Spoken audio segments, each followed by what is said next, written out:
Les échafaudages sont installés sur le chœur de l'église. Mais un peu plus loin, c'est un autre chœur qui s'affole, celui du maire de la Bossène.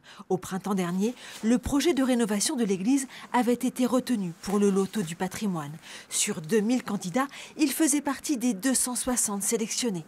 On avait parlé à l'élu de 300 000 € d'aide.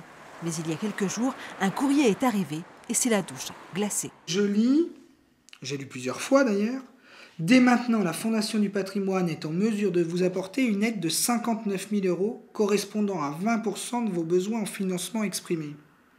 59 000 €, ça ne correspond pas à 20% de nos besoins exprimés. Déjà. Les travaux de l'église ont été estimés à 1 200 000 €.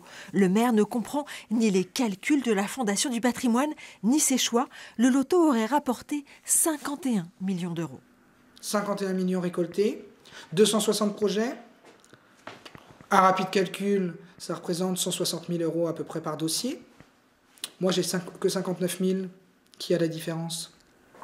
Dans l'église, des travaux de mise en sécurité ont débuté. La rénovation de la toiture devait suivre. 400 000 €, c'est l'équivalent du budget annuel total de la commune.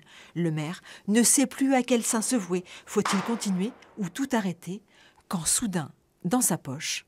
Là, je viens d'avoir une réponse de Stéphane Bern via Twitter qui dit qu'il peut comprendre ma déception et qu'il espère cette déception momentanée. Le maire de la Bossène parle en effet de ras-le-bol, d'espoir brisé, de la mission des élus qui devient chaque jour plus difficile. Effectivement, 59 000 €, c'est une somme. Mais par rapport au montant du projet, c'est dérisoire. C'est dérisoire.